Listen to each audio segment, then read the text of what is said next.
Oke, Assalamualaikum warahmatullahi wabarakatuh.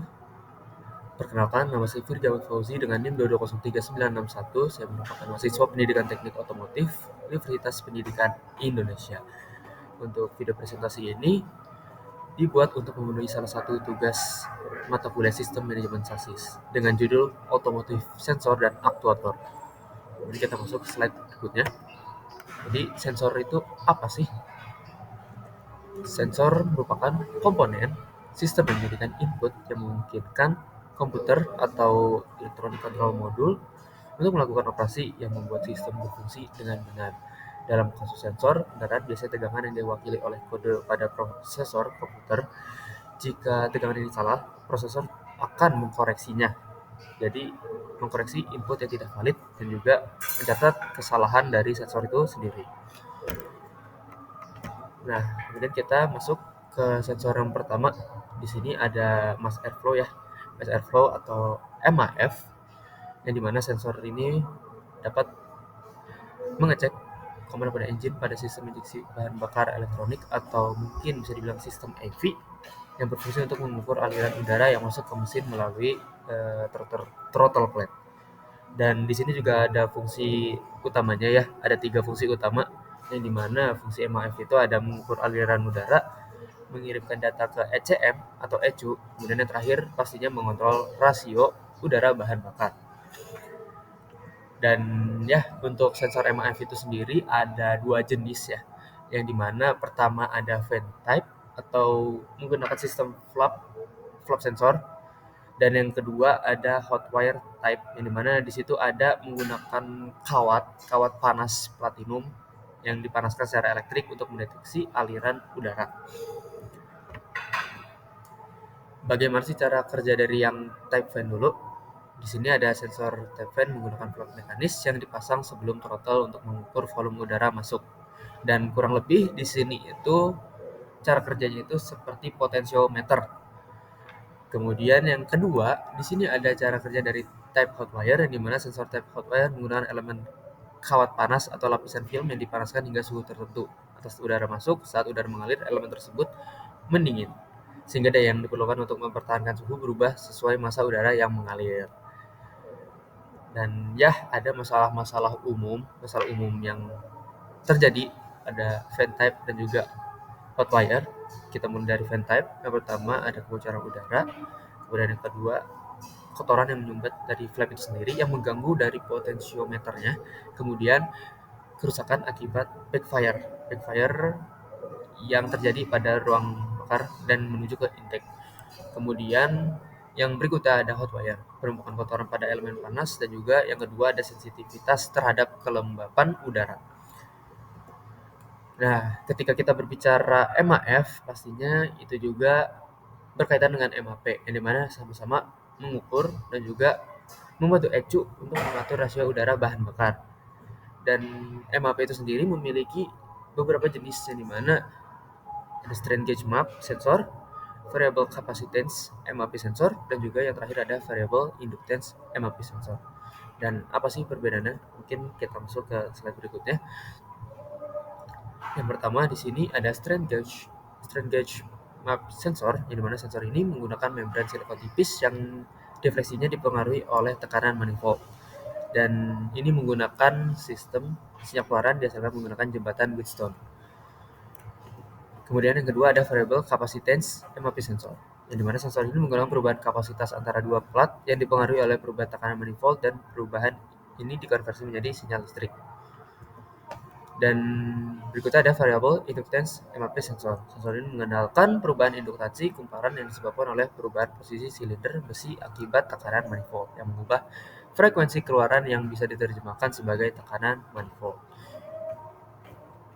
Dan ya, berbicara tentang sensor, di sini juga ada mekanisme dari position sensor itu sendiri, yang dimana ini tuh diaplikasikan pada sensor seperti sensor CKP, sensor CMP, kemudian ada ABS sensor, VSS atau vehicle speed sensor, dan kemudian ada sensor dari TPS. Yang dimana di sini ada 3 jenis mekanisme, yang dimana yang pertama ada magnetic reluctance atau variable reluctance type, kemudian yang kedua ada Hall effect type, dan juga optical type. Nah, Berikutnya di sini di slide berikutnya akan dijelaskan perbedaan dari ketiga tipe ini. Masuk ke variable reluctance sensor, yang dimana sensor jenis ini mengandalkan perbedaan reluctance atau hambatan magnetik yang lebih besar pada udara dibandingkan besi. Pada sensor ini terdapat rotor besi dengan tahap logam yang bergerak melalui celah udara dalam sirkuit magnet. Kemudian kita masuk ke berikutnya, yaitu ada efek atau mekanisme yang bernama Hall effect. Kemudian Hall effect sensor bekerja berdasarkan fenomena Hall effect, yaitu produksi perbedaan tegangan yang terjadi ketika aliran arus listrik di konduktor dipengaruhi oleh medan magnet yang tegak lurus dengan arah arus tersebut. Kemudian yang terakhir ada optical sensor. Sensor optik menggunakan cahaya untuk mendeteksi posisi. Pada sensor ini sebuah cakram yang terhubung langsung ke poros engkol memiliki lubang-lubang yang berfungsi sebagai pemancar cahaya, yang dimana ini terkait atau terikat dengan yang namanya sensor fototransistor, atau mungkin pengaplikasiannya fototransistor itu merupakan sensor LDR gitu. Nah, setelah kita membicarakan tadi posisi sensor, kita beralih ke temperatur sensor. Temperatur sensor ini yang sering kita gunakan adalah sensor suhu pada, mungkin contohnya dalam AC ya teman-teman. Dan di sini ada dua jenis daripada temperatur sensor itu sendiri. Dan ya, komponen utama yang sering digunakan dalam pembuatan temperatur sensor adalah termistor. Termistor merupakan sebuah kawat yang dimana itu tuh resistif, yang sangat sensitif gitu. Dan ada dua jenis, yang dimana termistor ini itu sendiri ada NTC atau negative temperature coefficient, yang dimana resistansi berkurang seiring dengan kenaikan suhu. Dan kemudian yang kedua ada PTC, positive temperature coefficient, yang dimana resistansi meningkat seiring dengan kenaikan suhu. Yang kemudian di sini ada knock sensor. Kemudian yang digunakan pada sistem kontrol mesin untuk mendeteksi getaran atau combustion knock. Mungkin secara umum bisa disebut detonasi dalam engine. Nah, menggunakan efek piezoelektrik, di mana elemen pengindra sensor menghasilkan muatan listrik kecil ketika ditekan dan kemudian dilonggarkan. Dan ya, ada 3 fungsi utama dari knock itu sendiri. Yang pertama deteksi knocking, kemudian yang kedua pemrosesan sinyal, kemudian yang ketiga ada penyesuaian pengapian. Ini merupakan proses daripada sensor itu sendiri. Kemudian berikutnya ada oksigen sensor. Sensor oksigen yang juga dikenal dengan nama sensor lambda merupakan komponen penting dalam sistem manajemen mesin kendaraan. Sensor ini mengukur kandungan oksigen dalam gas buang dan membantu menjaga rasio udara dan bahan bakar di mesin tetap dalam batas yang tepat. Nah, bagaimana sih cara kerjanya dari oksigen sensor itu sendiri? Sensor oksigen digunakan untuk memantau kandungan oksigen dalam gas buang. Campuran udara dan bahan bakar yang masuk ke ruang pembakaran mesin harus berada dalam rasio tertentu agar pembakaran berjalan dengan sempurna. Dan ideal ya, rasio stokiometri pada kendaraan itu adalah 14,7 dibanding 1 yang disebut sebagai rasio stokiometrik. Sensor oksigen secara terus-menerus mengukur kandungan oksigen dalam gas buang yang langsung berkorelasi dengan rasio udara dan bahan bakar, dan informasi ini pastinya diolah lagi dong dengan yang namanya ECM atau Engine Control Module, yang dimana itu berfungsi untuk sebagai prosesor dalam kendaraan. Dan ya, ini ada perbandingan lambda, yang dimana lambda itu pembacaannya adalah jika lambda sama dengan 1 menunjukkan rasio udara bahan bakar yang tepat secara kimiawi, yang dimana rasio umumnya adalah 14,7 dibanding 1. 14,7 udara dan perbandingan satunya itu adalah bahan bakar. Kemudian lambda kurang dari 1 sebagai contoh 0,97 menunjukkan campuran yang terlalu kaya, atau bisa dibilang terlalu banyak bahan bakar daripada udara. Kemudian yang terakhir ada lambda lebih dari 1, misalnya 1,03 menunjukkan campuran yang miskin atau lean, yang dimana terlalu sedikit bahan bakar, terlalu banyak udara. Kemudian kita masuk yang berikutnya, setelah kita tadi berbincang-bincang perihal sensor, kita masuk ke aktuator. Jadi aktuator apa sih itu? Nah, aktuator merupakan perangkat yang menerima sinyal dari sistem kontrol, biasanya berupa sinyal listrik, dan mengubah menjadi gerakan fisik. Ibaratnya kalau misalkan dianumalkan, eh, Ini tuh merupakan fisik seperti kalau di manusia itu tangan, kaki, atau yang bisa digerakkan gitu.